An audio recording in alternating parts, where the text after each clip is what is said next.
Hello everybody, and welcome to your fourth week of at-home learning.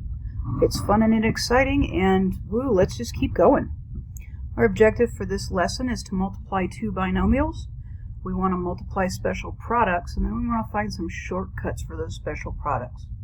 What we're going to be able to do by the end of the year is write and graph circles, and they're special because they have both an x and a y component that function as binomials. So we're starting here, and that's where we're going to end up. First thing we want to do, I'm going to do this one via distribution. Let's see, x times x, x times 2. A lot of y'all like to draw all of your arrows before you do your multiplication. Really bad idea. If you want to do two at a time, fine. Negative 5 times x and negative 5 times 2. You want to remember that that negative goes with the 5. And then we're not done. We have this to take care of. X squared minus 3x minus 10. We have now multiplied our binomial. Over here I'm going to use the box. As y'all know, it's my preferred method, especially when things get more complicated. This is a multiplication chart, so we have x squared, 7x, 9x, and 63. There you go. And our common terms are here and here. So we will have x squared plus 16x plus 63. Okay, if you have any questions about that, you need to jump into the WebEx meetings, and I'll go over how to multiply binomials a little bit slower. Here we have 4 examples. What I want to point out is that these first ones are all minus, plus, minus, plus. And what I want to be able to get to is, what are you noticing every time? So we will x minus 1, remember the minus 1 goes there, x squared, negative x, positive x, negative 1 times positive 1 is negative 1. Get my material that goes together, and I will have x squared. These cancel out, because a positive x and a negative x makes nothing, minus 1. There's my answer. Cool. Alright, let's do this next one.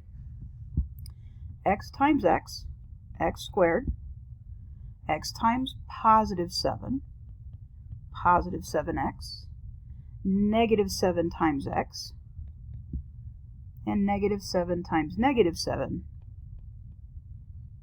What's going to happen to these terms here in the middle? Right, they cancel out. So x squared minus 49. Okay, this is kind of cool. I started with 7 and I wound up with 49. I started with 1 and wound up with 1. Those middle numbers are doing something interesting, so I'm starting to see some patterns. Let's do this next one down here. We have x minus 11 and x plus 11. X times x, x times negative 11, 11 times x, and 11 times negative 11. Let's find those common terms again. Well, what the heck's happening with those? They're canceling out again. So we wind up with x squared minus 121. You noticing anything about this number on the end? Seems interesting. So remember, I said I like to use the box, especially when we come up with things that aren't numbers. So like this next example is when I really like using the box. It helps keep everything nice and organized. We have x negative y and x positive y.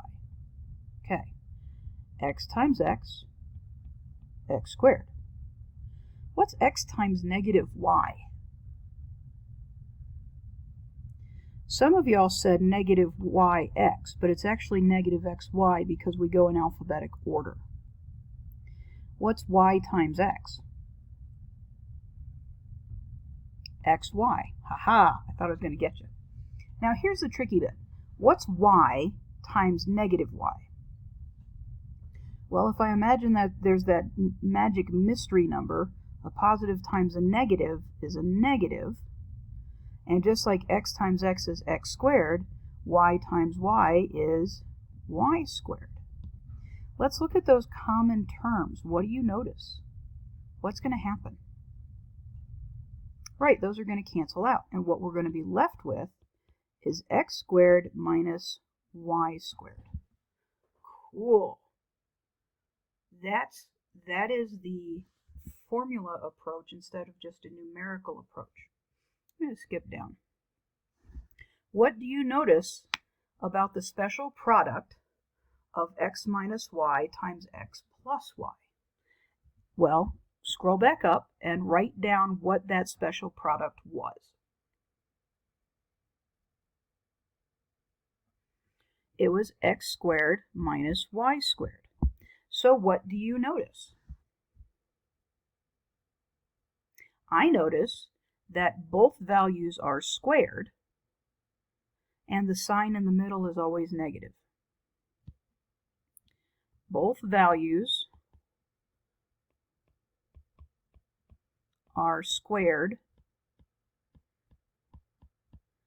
and the sign is always negative. Maybe you want to underline that so it's easier to find. Cool. All right. So that's one of our special products. That's a plus minus. That's an x minus y, x plus y. So what happens is the first value gets squared, the last value gets squared, and you put a minus sign in between them.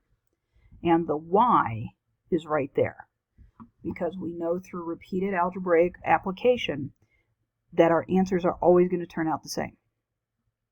Is this first value x squared? Yep. Is this last value 11 squared? Yep. Is there a minus between them? Yep. Works. Neat. Here's another kind of special product. Here we have x plus 1, x plus 1. X times x, x times 1, 1 times x, 1 times 1.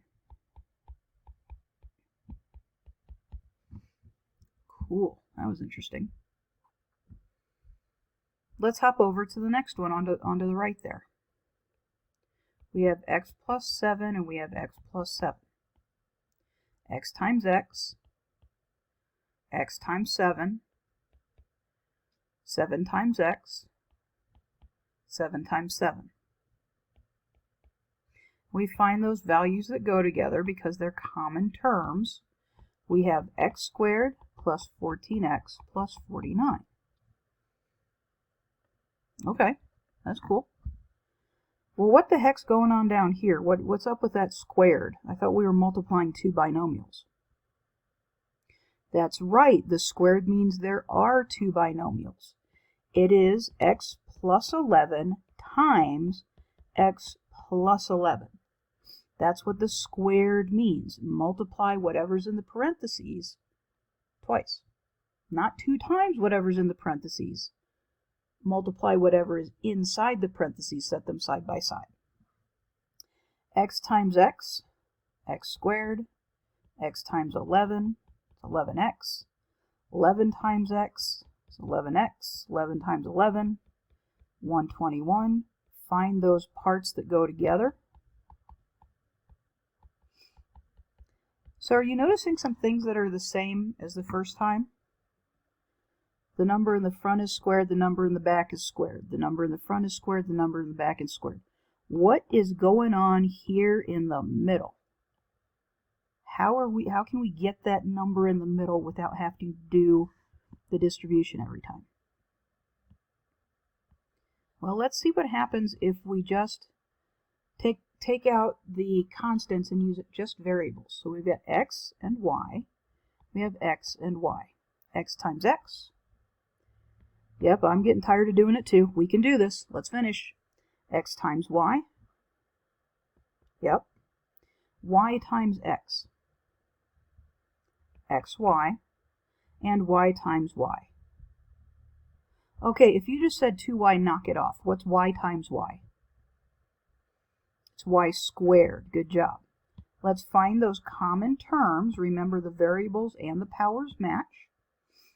And my answer is x squared plus xy and xy makes 2xy plus y squared. The first term is squared, the last term is squared, and the middle term is 2 times the first term times the last term. Neat. Okay, that's cool. So what we want to do is we want to go down here. What do you notice about the special product of x plus y times x plus y, also seen as x plus y squared? So our special product was this. Both values are squared, and the middle term, all right, how are we going to explain this to you and to me without sounding like a textbook? Both of the n values are squared, so we've got x squared and we got y squared. So that middle number, that middle term is, so we got the 2 times the product of the first and last term. Okay, so I want you to do 2 problems. You're going to do x minus 3 times x plus 3. I want you to try and use your summary. How do I get to the end quickly? And we're going to do this one. X plus 3, x plus 3. Again, go ahead and use your summarization of what we are noticing every time we do this process. It's the same thing every time. So what will the answer be? Thank you. One more video for the week, and you'll be halfway there.